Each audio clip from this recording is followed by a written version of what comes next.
当初中国真的差点买到了图160轰炸机吗？西方国家又是如何阻止中国购买图160？如今中国为何不再需要图160这样的轰炸机？尽管苏联已经解体30年，但提起苏联留下的军事遗产，至今也是有着让人惊叹的存在。这其中就包括图160轰炸机。至今，图160依旧作为世界上最大、载弹量最多以及速度最快的战略轰炸机，成为俄罗斯的主要威慑力量，让西方十分忌惮。或许很多人道听途说过，当年中国也差点从乌克兰手上买到图160轰炸机，但后来不知道怎么回事，这笔交易没有达成。不过此事并没有得到中国官方认同，因此是否发生类似的事情依旧不确定。不过最近美国媒体倒是证实确有此事，并且当初西方国家为了阻止中国购买图160也是煞费苦心。近日，美国军事观察网站刊登了一篇名为《中国差点得到世界最强轰炸机吗？西方干预如何阻碍图160的收购》的文章，讲述了当年发生的一些事儿。在冷战时期，全球局势的主基调就是美苏争霸，并且两国也在战略武器上进行着军事竞赛。随着新型的防空系统以及防空导弹与截击机的出现，像苏联图95、美国 B-52这样的主打高空亚音速突袭的轰炸机，在面对这些先进防空武器时，已经很难全身而退。而研制一种能成功突破敌方防御，并能在防御区外发射武器精准打击目标的超音速轰炸机，成为美苏新的角逐点。上世纪70年代，美国的 B-1B 轰炸机服役给了苏联压迫感，苏联方面也下了死命令，必须要研制一款比 B-1B 还强大的超音速轰炸机。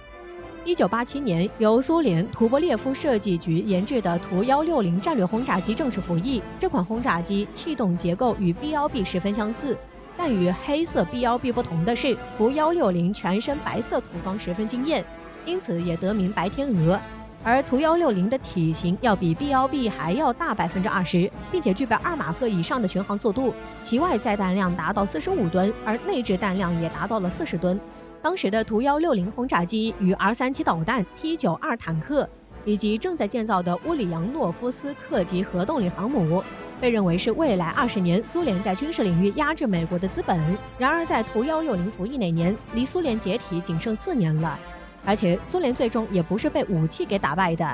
1991年12月25号，红旗在克里姆林宫落下，宣告了一个时代的结束。在苏联倒下后，其军事遗产也被其加盟友瓜分。问世不久的图160同样面临着这样的命运。当时大多数图160在乌克兰境内，数量大概有19架，但是另一方面，缺乏资金的乌克兰无力经营这些轰炸机，将其出售换取资金成为一个选项，而中国成了竞标者。在苏联时代末期，中苏关系得以正常化，并且很快双方便打开了军贸之门。最典型的代表便是苏联将当时先进的苏27战斗机许诺出售给中国。后来虽然苏联解体，但继承者俄罗斯依旧推进了苏27售华项目的进行。同样的，在苏联解体后，中国与乌克兰也搭上了贸易线，包括乌克兰将其未完工的瓦良格号航母以2000万美元的价格卖给了中国，也就是现在的辽宁号航母。而除了航空母舰，中国还对乌克兰另一款武器十分感兴趣，这款武器便是图160轰炸机。当时中国国内装备着大量的轰6轰炸机，这种轰炸机是苏联图16轰炸机的变体，虽然经过数年间不断国产化改造，轰6各种改进版本达到现代轰炸机的标准，但由于平台的限制，轰6只能作为一款中型轰炸机。中国始终还是缺乏一架重型轰炸机，而图160无疑是非常合适的选项。据获悉，当时中国已经制定了购买图160轰炸机的计划，并且不仅要买，还会对其进行研究，从而开发出国产版本。而国产版图160将会被命名为轰8。另一方面，乌克兰也有意将图160出售给中国，毕竟那个时候乌克兰人真的很缺钱。然而，当西方线人得到情报后，西方很快意识到，如果中国得到了图160，那么将给中国的轰炸机力量带来几十年的进步。很显然，西方并不愿意看到中国的军事力量快速增长，于是，在关键时刻，西方国家出手了。根据美国媒体自己的披露，当时美国与欧盟迅速采取行动。首先，西方政府立马宣布为乌克兰政府提供资金援助，但附带条件便是要求乌克兰取消轰炸机机队，从而在行动上推迟乌克兰人与中国达成协议。随后，西方又与乌克兰签署了一系列的援助条约，但很快这些国家又利用这些条约对乌克兰施加极大的政治压力，要求乌克兰必须跟随西方政策，而西方的下一步就是要摧毁乌克兰人的战略武器了。1992年，乌克兰与俄罗斯和北约签署里斯本协议。在协议中，美国、英国与俄罗斯需要为乌克兰提供经济援助和军事保护，同时乌克兰必须放弃核武器，成为不拥有核武器，并且需要摧毁战略武器。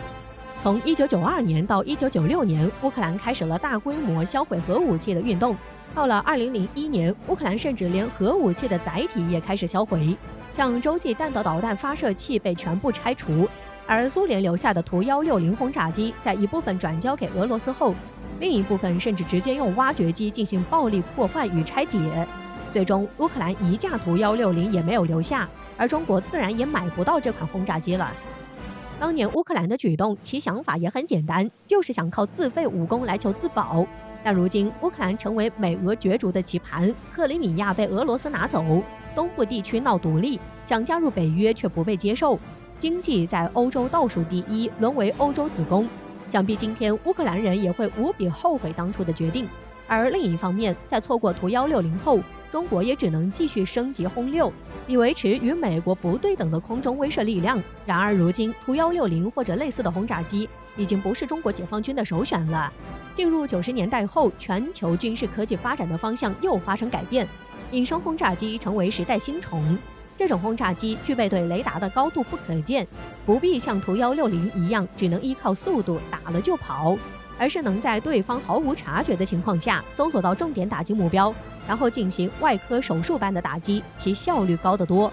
1997年，美国 B2 轰炸机服役，宣告属于隐身轰炸机的时代来临。同样，对于中国来说，研制类似的轰炸机成为新的目标，而这个目标就是传说中的轰20。在今年年初，中国空军宣传片中着重强调了轰20的存在，这也是在告诉人们轰20即将到来。南华早报表示，轰20将是一款比 B2 还要强大的隐身战略轰炸机。